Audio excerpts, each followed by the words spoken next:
Hi, and welcome again to the Path to Profit podcast. I'm Brad Dobson with my wife, Dr. Minette Riordan. And we are excited today to bring to you Tom Schwab to talk about podcasting, being on podcasts, being host of podcasts, and why it's a great thing to do. Welcome, Tom. I am thrilled to be here. Thank you guys for having me.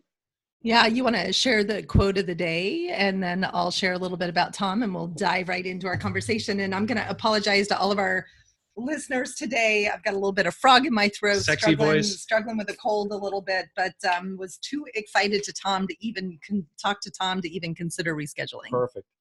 So I pulled this one out of the archives. This is a Dick Cavett quote for all you not quite young people out there.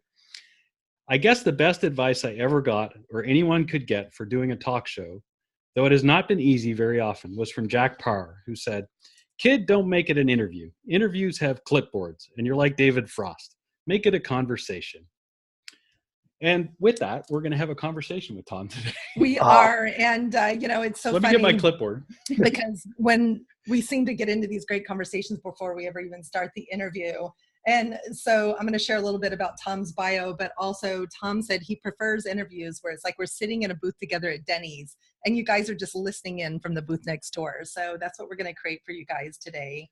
So Tom knows how to build a business online. Marketing at its heart is starting a conversation with someone who could be an ideal customer. Tom helps thought leaders, authors, speakers, coaches, and brands get featured on leading podcasts their prospects are already listening to. And I think that's a key element I know we're going to dive into. Then he shows them how to turn those listeners into customers. And certainly as an entrepreneur, coach, speaker, author, like all these things, I am your ideal client. I'm reading all this stuff going, yes, me. And I think the piece in there that's a huge nugget is how to turn listeners into customers, because it's not just about showing up as an expert on these podcasts. So let's start right at the top, Tom, and tell us, well, actually, I think the top is, why are you so passionate about this topic? Because I think that's what has me really curious. Oh, that's a great question. And from the standpoint of passionate for a couple of things. One, because it works so well. The other one is because it is a great means of communication. I think a lot of us are bombarded all the time by tactics. Do this, get this tool. This is all you need. And to me, this is more of a strategy. And if I think our grandparents would understand the strategy of podcast interview marketing, maybe more than our grandchildren would, right? Because the whole idea of, if marketing at its heart is starting a conversation with somebody that could be an ideal customer, well, how are you going to do that? Are you going to do that going down to the local coffee shop? Are you going to do it with a billboard? Today, you can do it on podcast interviews, and it's easy. It's fun. It doesn't take, travel, and you get to meet a lot of people. One of the things that I always believe is the richness of your life is the richness of your relationships. And, richness isn't always how much money you have in the bank, but the network and all that. And podcasts are just amazing. Think about all the people that you guys have met. All the people that you've introduced your listeners to. Podcasting is just a fun medium, and it doesn't feel like selling or marketing. It just feels like talking to people. Yeah, and as an introvert, I can say absolutely that this is going to be, I think, episode 69, and we probably did maybe 5 or 10 that were just hostful ones without interviewees. Other than that, we had guests. So that's a good 60 people that I wasn't going to go out and meet as an introvert. But when it's more like sitting at Denny's with a couple of people, that's more of my bailiwick and more of my comfort zone. So yeah, I get it. and that is so true, because one of the examples I always use is I'll tell people, would you drive across town to meet with 10 customers, ideal customers? And they're like, well, yeah. Would you drive across state to talk with 100, or would you get on a plane to talk with 1,000? There's a lot of people that are introverts and like, I don't want to talk, to 100 people or 1,000 people. And it's like, well, all you got to do is stay home, talk to one person. If you can have a conversation with one person, you can capture that and talk to thousands throughout time. So it's a leverageable, and it's very easy for people that are introverts or extroverts, or really you can do it from any place that you live.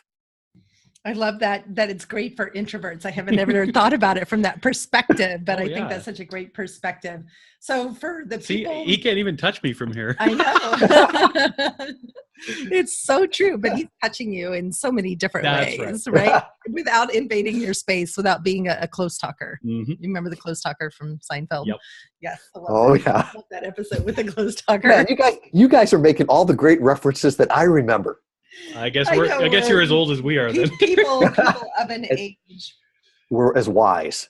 And I know that you talk about podcast interviews as a great way to leverage your expertise and to get clients. So maybe it would be helpful for our audience just to understand, what do you mean by leverage? Because sometimes, people talk about leverage and passive income, and there are all these different definitions and ways that we can use leverage. So maybe in this context, what is leverage? Sure. To me, on leverage there is how much effort you have to put in to how much you get out. So, talking to one person on a podcast takes as much time as talking to 1,000 listeners. So there's that multiplying effect too. There's also the leverage of your time, right? So if I have to drive across town to talk to an ideal customer, it's actually easier to go on a podcast because I can do it from my home, my work, vacation. I've done some through, on vacation from a hotel room. As long as there's an internet connection and, a microphone, you can pretty much do them from any place. And I think that leverage is very important because, one of the things that we're all limited by is our time. And no matter how much money you have, you only have that much time. So if you've got to fly to across country, if I would have had to fly to Southern California for this interview, or let's say the other way, if you guys chose to fly to Kalamazoo, Michigan, that would be a huge investment of your time. But just to jump on a Zoom call here, that's easy. So you can leverage that. And so that's one of the things I always look at is, sometimes we talk about return on investment, and return on investment is always not, how much profits did you get out of it, but how much did you invest into it? So from that standpoint, you can leverage your time greatly on podcast interviews. I remember a few months ago, I was invited to speak in Lansing, Michigan, which is about an hour away. It was a great group. We were having fun during the conversation, but about halfway through the presentation, I had to laugh and told them, this is the smallest group of people that I have talked to in months. And don't get me wrong, they were 75 great people. I was thrilled to be there, but it took me an hour and a half to drive there. I did the presentation for 45 minutes, had dinner with them, drove back another hour and a half. It was 5 or 6 hours to talk to 75 people. And, thinking about you spend 45 minutes on a podcast interview, how many people can you reach? And not only then, but throughout time. One of the great things about podcasts is they're evergreen. And our oldest client or our longest client is out 4 years now. And he still gets traffic, leads, and customers from interviews that he did 4 years ago. Actually, I'm interested in delving into that. That's a fantastic point. So where we are in our podcast arc is still pretty early. We're just into our second year and we still have a tiny audience, and it's just something we're building and we're learning how to build it. And where was I going with that?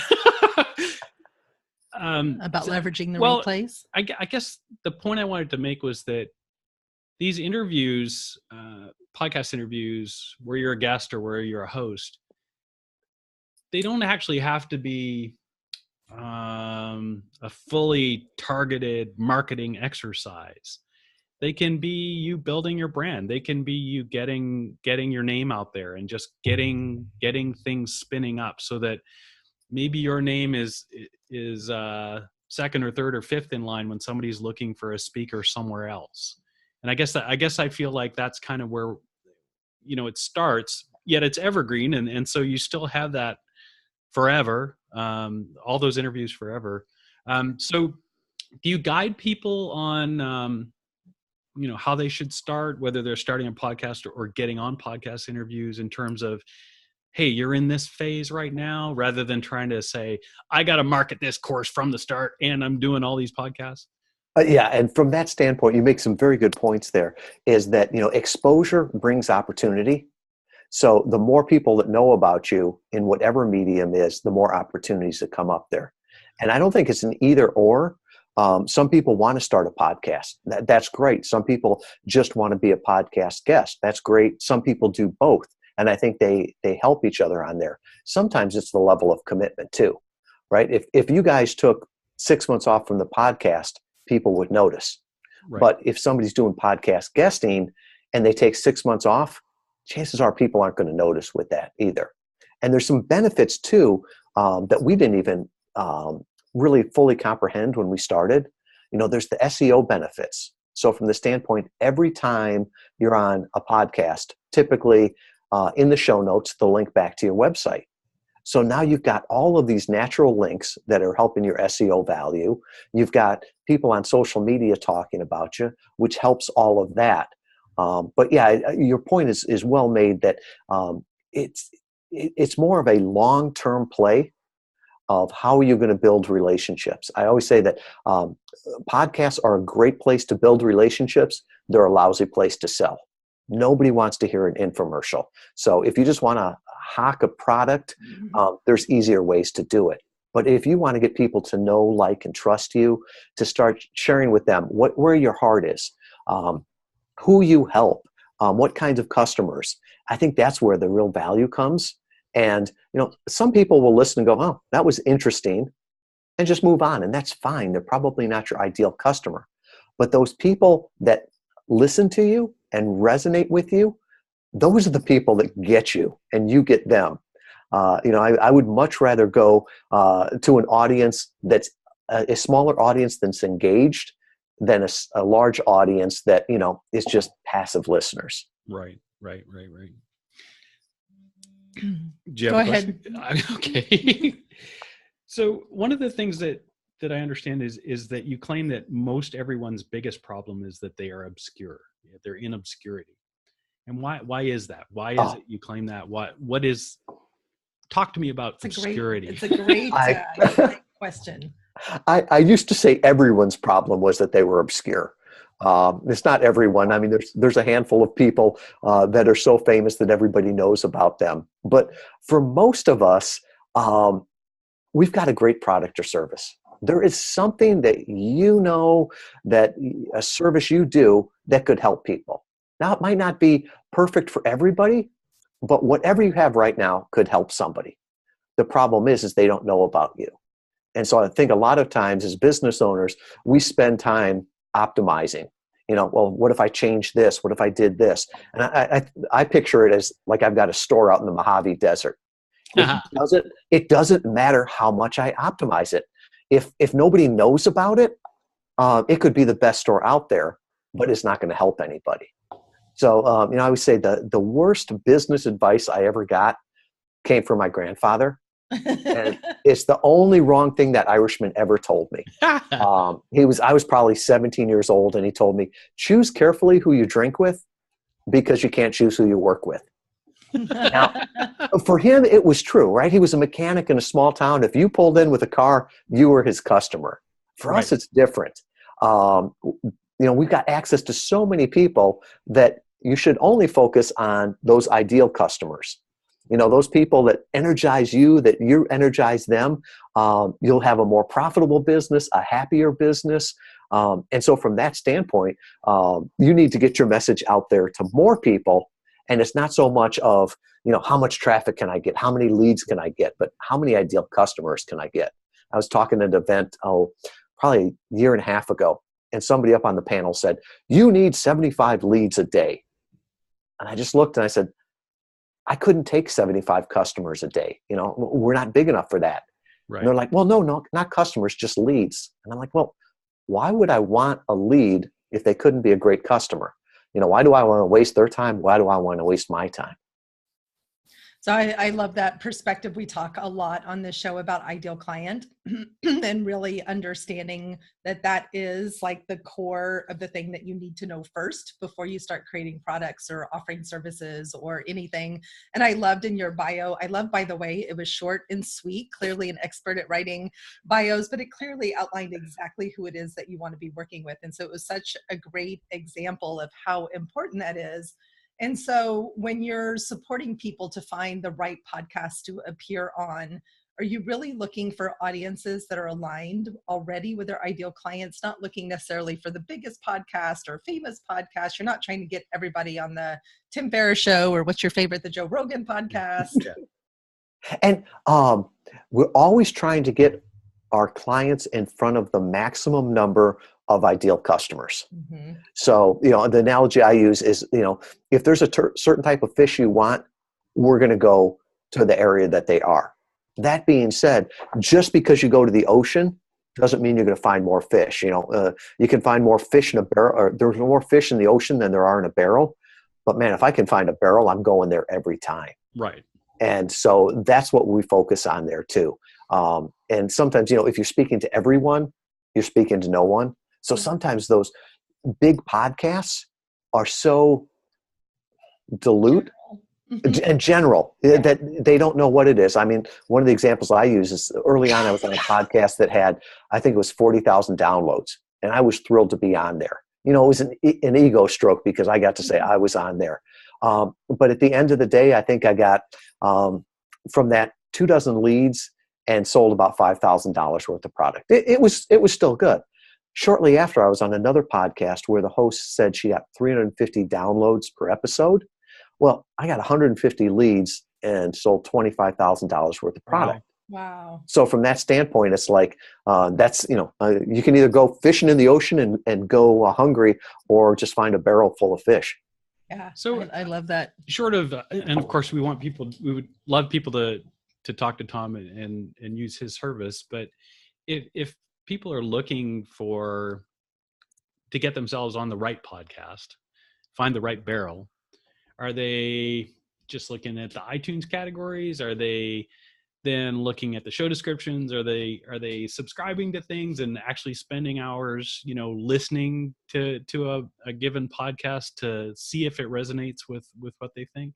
Sure. And first, let me say, everything that I do, I share, right? What we do is not magic, and it's not a secret formula. Everybody knows what the secret sauce is made out of in McDonald's, so it's not a secret. I lost him. Where'd you go? Oh, we lost you there for a second. We lost you for a few seconds. We got as far as the secret sauce. Okay, let me try to start that from the beginning. That's fine. Hopefully it'll edit okay. Just let me correct you on one thing. Everything I do, we share openly. The way I look at this is that we all learn and do better when we share the ideas on this. And what I'm doing is not magic. It's not a secret. Everybody knows what the secret sauce is made out of at McDonald's, right? So, I wrote a book called Podcast Guest Profits. You can buy it on Amazon. I give more away than anything. If anybody goes to interviewvalet.com/profits, you can get a free copy of the book there. So nice. From that standpoint, podcast interview marketing is a recipe, not magic. So you were asking, how do you find a podcast? The algorithm we look at is we look at 4 things. So the first one is the podcast, right? So you want to get in front of the maximum number of ideal people.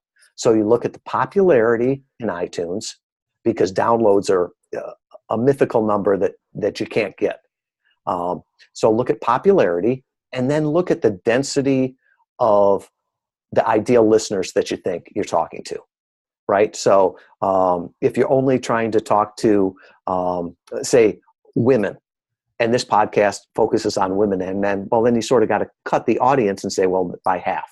So look in the podcast first. The second thing is to look at the website and the authority of it, because that backlink is going to be so important.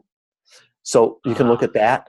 Then the third one is the social media reach, right? Because even if a podcast may not be great in the first 2, if they have a good social media reach and they're out there promoting it, people will find it there. So we look at that. And then the fourth one is really our past experience. We've got lots of clients, and there's certain podcasts that always convert well, engage well, and then there are other ones that may be big podcasts but just never really convert. So I would say, if you were trying to find what kind of podcasts you wanted to be on first, I would look at that stuff. Look at the popularity in iTunes, and to make sure that they've got your type of listeners, look at their website, and then also the social media reach. Yeah, I wouldn't have thought about how much social media engagement they had. That's a great one to do. I think so. Those are great tips. And I'm always looking for opportunities, right, to be on shows. And so I'm like listening. So one of the reasons we love doing this podcast is we learn so much. It's like free coaching. It is. Oh, yeah. We know what we're really good at, and we know where we have opportunities for growth. We just need to get better about always having guests like Tom. That's right. Who can really help us grow our business. No, I'm just kidding. Well, here's another sort of hack or trick. Always sign up for the podcasters newsletter, right? Because now you're going to see what they're talking about, what's important to them. If they promote all the episodes on the newsletter, and you guys being podcast hosts, you are the experts on what pitches should look like. So you're better at this. But for most people, it's like you've got to put your shoes in the podcast host. Nobody wants podcasters like to introduce or like to interview their friends and people that are interesting that they'd like to be their friends. So don't just start with a cold pitch, right? I don't have a podcast, and I get pitches. I get about 5 pitches a week that say, dear Tom, I love your podcast and would love to be a guest. I'm like, if you're going to lie to me, You don't even have a podcast. No, but it's a form, and it's like, if you're going to lie to me, tell me I look young and beautiful or something, So, but with that, just, if you want to get on a podcast, listen to a few of the episodes, decide whether or not it's a good fit, share it on social media, give them a rating and review. I don't care who the podcaster is. If you leave them a rating and review, they will know who you are. And then after you've built up that relationship for a while, then reach out and say, hey, I've really enjoyed the podcast. I think I've got this that I could offer your audience. And it's all about, making the host look like a genius for having you on. That should always be your goal on a podcast. I love it. Doug Sandler from Nice Guys on Business put it so succinctly one time. He says, don't promote yourself. If you do a good job, I'll promote you better than you ever could. Oh, that's a great, that's a good quote. It's a great one. That's really smart. And I love that. Always make the host a genius for having you on. Yes. Yeah. Because if you make them look like a fool, I guarantee you, or embarrass them, your recording will get lost mysteriously. So, Tom, in terms of relationships you build, whether as a host or a guest, relationships between the guest and the host, not just so we're getting away from relationships that you're trying to build with their audience. Mm-hmm. How has that affected your business, bottom line? And I realize it's a long term, and maybe we kind of touched on this a little bit before, but can you tell us how? I mean, clearly, if you're like us, it's impacted our lives for the better because we've interviewed neat people and met neat people. But what about the bottom line in terms of those relationships? Yeah, this is easy to answer, and from the standpoint, we get our clients, about a third of them come from interviews that I do. A third of them come from recommendations from podcast hosts. Typically, when I've been on their show, they'll introduce somebody else to them. And then a third of them come from not affiliate relationships, but relationships like from marketing departments, PR agencies, things like that, from current clients. So sometimes the best relationships we have, those critical business relationships, are with the podcast hosts. Because, if you can build that relationship, the network there that goes on there. And so a huge amount of referral business for you then. Yeah. I mean, we currently don't do any paid advertising. All we use is podcast interviewing for our marketing. That's fantastic. There's a book out called Clicksand by Bill Troy.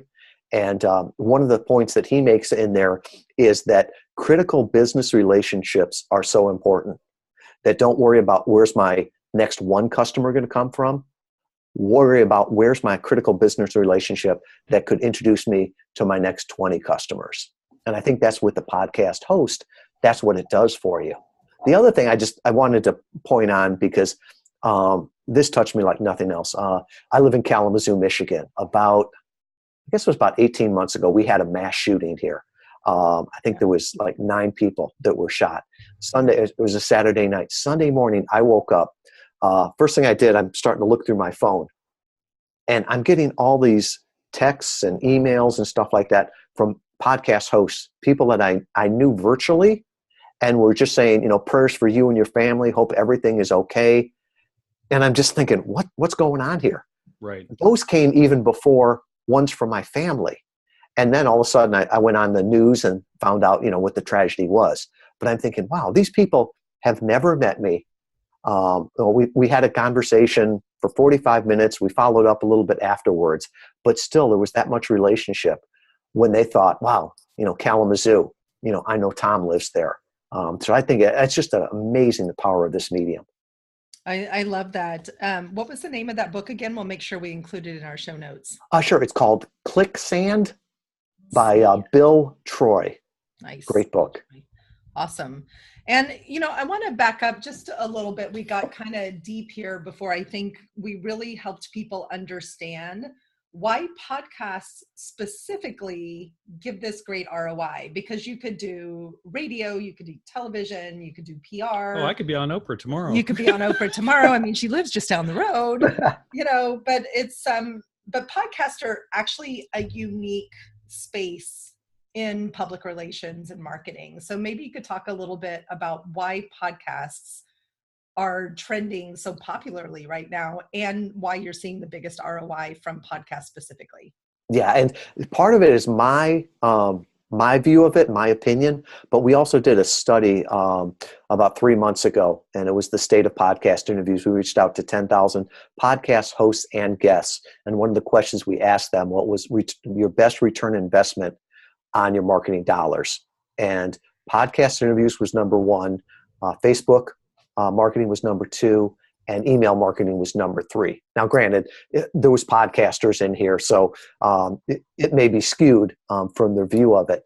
But I really think it comes from the depth of the conversation that you can have there. One of the gentlemen we work with is a Fox News contributor. He's probably on there, 3 times a week. And he talks about it that, it takes him an hour in the car to go in there. Then he spends an hour in the green room. He gets probably a 3-minute session. Maybe he gets to talk for 2 if the interviewer doesn't take all the time. Right. And then he's got, the hour drive home. And he says during that, so he's invested 4 hours of time to get 2 minutes of exposure to millions of people. But if they don't see it on that, they probably will never see it.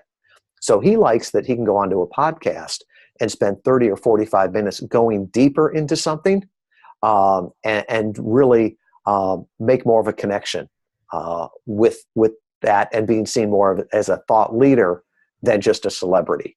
So that's part of it.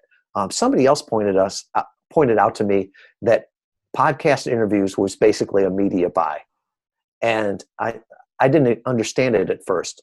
But she said, call a local television or radio station and just ask them how much it will cost to get 30 or 45 minutes uninterrupted without commercials in order to talk to their audience. Tens of thousands of dollars. Yes.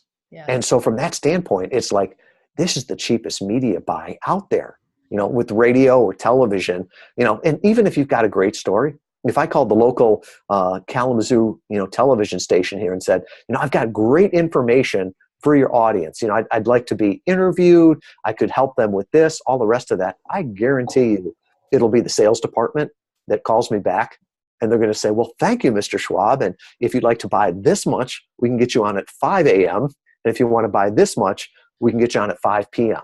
So I think just from the leverage standpoint, going back to that word that you asked about, Brad, that you can get from podcast interviews is just amazing. Right. I love that. And I love that not only are you supporting guests on getting presence on podcasts, but that you're proactively using this as a marketing tool in your own business. I think it probably speaks more to your credibility than anything else, that you could possibly do, to say that you personally are using this avenue as your own number 1 marketing resource. Yeah, it's really the only marketing resource we're using. And when I look at it, there's like your zone of genius. I'm sure Facebook advertising works, and the people that know how to do it very well. I don't want to try doing that. I don't know. I'm sure I could spend a lot of money on their zone of genius, maybe yeah, their it's not zone of competence, but not. It's tricky. Like we're still maybe in our zone of incompetence. I'm a huge Gay Hendricks fan. I love the book. Oh, The Big Leap is awesome. Yeah, it's one of my best, most favorite of all time. You guys are simpatico on that one. Yeah, totally simpatico on that one. So, Tom, tell us a little bit more about Interview Valet, the services that you offer, and how can people get in touch with you after now we know that they're super inspired to go be guests on podcasts all over the country? Sure. Well, I know that people are listening to the podcast, right? They're probably,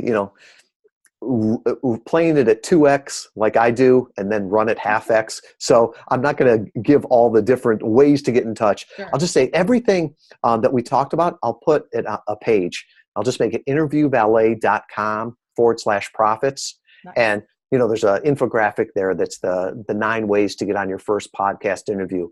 The book that I talked about, Podcast Guest Profits, if you want a free digital copy, you can go there and get that. And then the other thing is the checklist.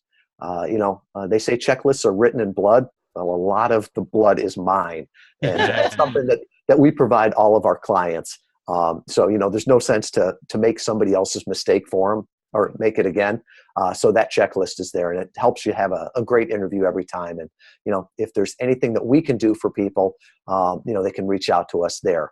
We're really focused on using podcast interviews as a marketing tool, as a way to get in front of your ideal customers, to tell your story, to get that know, like, and trust. We're a white glove concierge service. It started out of a client coming to us and saying, clients always have the best copy. He's like, I want to be the guest. You take care of all the rest. And so that's what we do. And he was the one that said, Sinatra only sang, that's all I want to do. And so that's what we do. Well, and it's good copy. And you're like, when you hear that, it's like, oh yeah, I got to write that down. Yeah.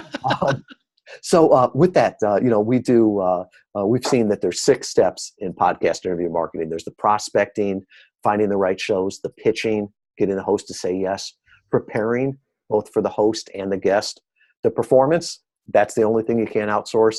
And then the progression, moving people from listeners to visitors to leads, and then social media promotion. So when you work with Interview Valet, you get to be the performer, do the performance, and we're the roadies, the producers, everything else. Nice. That's a neat service. It's a great service. And for anybody out there that maybe is nervous about the performance part of things, I don't know if you've been watching us, but we just get goofy and have fun. And the part about sitting with your friends at Denny's is such a great analogy that we talked about earlier.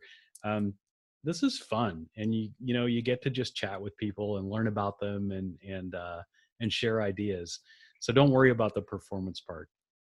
No, not at all. The best thing you can do is be yourself, because you're the world-renowned expert, undisputed at being yourself. So just focus on that. I love that. The world-renowned expert, undisputed expert. Undisputed. Undisputed I'm expert. the best Brad Dobson in the world. You are the best Brad Dobson in the world. The Bradford John Dobson, just in case there's other Brad Dobsons out there. But Tom, thank you so much. This was such juicy, great information. I love what you're up to. We want to really encourage people to check out interviewvalet.com. Learn more about what they're up to, because what the Path to Profit podcast is dedicated to is bringing you tips, strategies, and experts to help you grow. We know parts of the picture. We don't know the whole picture. So we love talking about the parts we get excited and are the undisputable experts in. And we love making sure that you get access to people that can grow you in different avenues. As someone who's been doing radio, television, and podcasting interviews, I've been a host of a blog talk radio, been host of live talk radio, and now my own podcast. It is just such a pleasure to have guests who make it so easy to showcase us as great hosts. So thank you, Tom. Thank you. Good stuff. All right. And we'll see you guys all on episode number 70. Yeah. Jump on over to iTunes. Give us a review. A fantastic review actually would be great. Yes. We'll notice 5 you. Star. That's yeah, right. 5-star review. We'll notice you if you do. Like Tom said, if you're interested in being a guest on the show, go leave us a review and we will pay attention. I love that tip. That was an awesome tip. Thanks, everybody. We'll see you soon.